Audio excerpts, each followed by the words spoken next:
we begin with some breaking news coming in. In wake of the Israel-Iran war, the Indian government has begun relocating Indians in Tehran and has even issued 24/7 hotline numbers in India and Tehran amid the increasingly volatile situation in the region.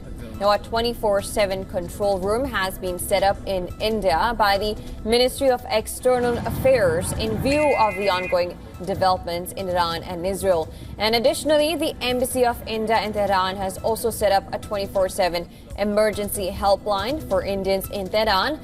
Now, this comes as the Indian government on Monday has begun relocating Indian students in Iran. There are roughly about 10,000 Indians in the region, out of whom 6,000 are students. Now, so far, according to reports, around 600 Indian students have been relocated from Qom, from Tehran, which has been the target of Israeli strikes, while 110 students from MEA also reached the Armenian border last evening and are likely to be evacuated by air today.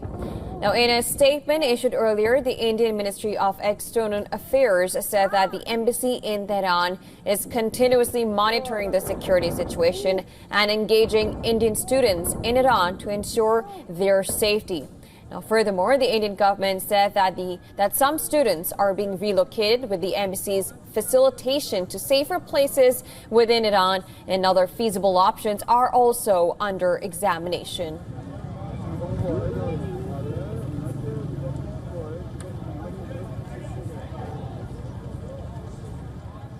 All right, for more on this, WION's assistant editor for Foreign Affairs, Siddhant Sibal, is joining us right now on the broadcast on phone line. Thank you so much, Siddhant, for joining us. We know the latest that Indians are being evacuated and a hotline number has been issued for emergency.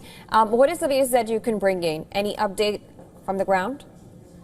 Well, the Indian government has issued a statement this morning and said that there is a 24/7 control room that has been established to follow the developments in Iran and Israel. Now, we know that there are roughly around 25 to 30,000 Indians in Israel and approximately 3,000 to 4,000 Indians in Iran. And the situation in the last 4 or 5 days has really gone very bad. So essentially, India is trying to make sure that its nationals are safe. We know that just yesterday, India was able to get around 100 of its nationals, most of them Kashmiri students, to the border with Armenia for further evacuation. But there are still Indians in Tehran, and we know that Donald Trump has issued a statement saying that you should evacuate, for everyone, in fact, evacuate Tehran. So that is a dire warning. But India has an experience of evacuating its nationals since 2020. We know that evacuation has been happening with its Afghanistan, Sudan, Israel, Haiti, or whether it's the COVID repatriation operation of Vande Bharat. So this is not new for India, but we know that the situation is precarious and dangerous. And of course, we have seen the visuals as well. So there will be, of course, danger, but India is also banking on its friends, particularly Armenia and UAE. The Indian Foreign Minister, Dr. S. Jaishankar, has spoken to his Armenian and Emirati counterparts. So do expect a lot of development all throughout the day today. All right, now that's part of Tehran. Do we have any sort of information about the Indians in Israel? Well, we know that there are approximately 30,000 Indians in Israel, and India is, of course, making sure that they are safe.